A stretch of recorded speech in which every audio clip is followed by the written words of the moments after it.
ನಮಸ್ಕಾರ, ಸುಧಾಸ್ ಕಿಚನ್ಗೆ ಸ್ವಾಗತ. ಈಗ ನಾವು ಮಾವಿನಕಾಯಿ ರಸಮ್ ಮಾಡೋದು ಹೇಗೆ ಅಂತ ನೋಡೋಣ. ಬಿಸಿ ಬಿಸಿ ಅನ್ನಕ್ಕಂತೂ ತುಂಬ ಚೆನ್ನಾಗಿರುತ್ತೆ. ನೀವೊಂದ್ಸರಿ ಟ್ರೈ ಮಾಡಿ ನೋಡಿ. ಪ್ಯಾನಿಗೆ 1 ಟೀ ಸ್ಪೂನಷ್ಟು ಎಣ್ಣೆ ಹಾಕ್ಕೊಳ್ಳೋಣ. ಎಣ್ಣೆ ಸ್ವಲ್ಪ ಕಾಯಿಲಿ. 1 ಟೀ ಸ್ಪೂನಷ್ಟು ಧನಿಯಾ ಹಾಕ್ಕೊಳ್ಳೋಣ. ಅರ್ಧ ಟೀ ಸ್ಪೂನಷ್ಟು ಜೀರಿಗೆ, 1/4 ಟೀ ಸ್ಪೂನಷ್ಟು ಸಾಸಿವೆ, 3 ಒಣಮೆಣಸಿನ್ಕಾಯಿ, ಬೆಳ್ಳುಳ್ಳಿ ಹೆಸಳು 1 ಗಡ್ಡೆ,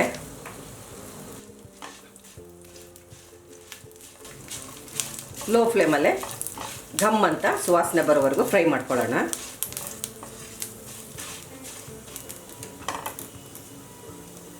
ಲೋ ಫ್ಲೇಮ್ ಇಟ್ಕೊಂಡೆ ಹುರಿತಾ ಇರೋದು.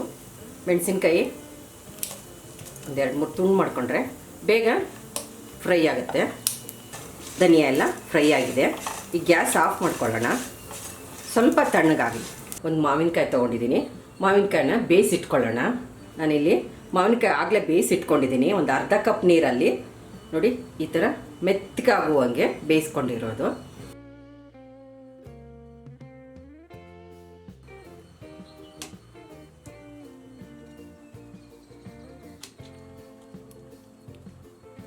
ತಿರುಳೆಲ್ಲ ತೆಗೆದಿಟ್ಕೊಳ್ಳೋಣ. ಮಿಕ್ಸಿ ಜಾರಿಗೆ ಹುರ್ಕೊಂಡಿರೋದು ಮೆಣಸಿನ್ಕಾಯಿ ಹಾಕ್ಕೊಳ್ಳೋಣ.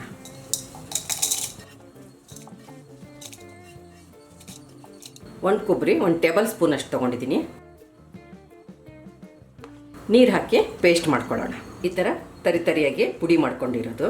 1/4 ಕಪ್ನಷ್ಟು ನೀರು ಹಾಕ್ಕೊಂಡು ನುಣ್ಣಗೆ ಪೇಸ್ಟ್ ಮಾಡ್ಕೊಳ್ಳೋಣ. ನುಣ್ಣಗೆ ಪೇಸ್ಟ್ ಮಾಡ್ಕೊಂಡಿರೋದು. ಈ ಪೇಸ್ಟಿಗೆ ಬೇಯಿಸ್ಕೊಂಡಿರೋ ಮಾವಿನಕಾಯಿ ಹಾಕ್ಕೊಳ್ಳೋಣ. ಮೇಲಿನ ಸಿಪ್ಪೆ ಎಲ್ಲ ತೆಗೆದಿರೋದು.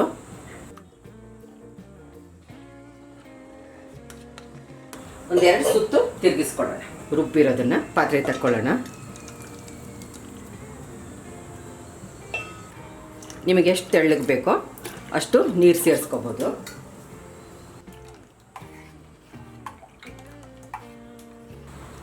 ಇನ್ನೊಂದು ಸ್ವಲ್ಪ ನೀರು ಹಾಕ್ಕೊಳ್ಳೋಣ.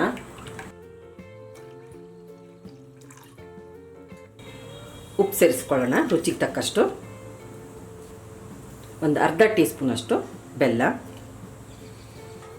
ನಿಮಗೆ ಸ್ವೀಟಿಗೆ ನಿಮಗೆ ಎಷ್ಟು ಬೆಲ್ಲ ಬೇಕೋ ನೀವು ಸೇರಿಸ್ಕೋಬೋದು. ಮಾವಿನಕಾಯಿ ತುಂಬ ಹುಳಿ ಇತ್ತಂದರೆ 1-1.5 ಟೀ ಸ್ಪೂನಷ್ಟು ಬೆಲ್ಲ ಹಿಡಿಯುತ್ತೆ. ಒಂದು ಕುದೀಲಿದು ನೋಡಿ. ಕುದಿ ಬರ್ತಾ ಇಲ್ಲ, ಆದರೆ ತುಂಬ ಬಿಸಿಯಾಗಿದೆ.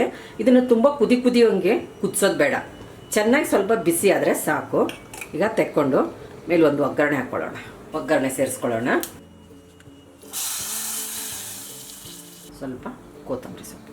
ರುಚಿಕರವಾದ ಮಾವಿನಕಾಯಿ ರಸಮು ರೆಡಿಯಾಗಿದೆ.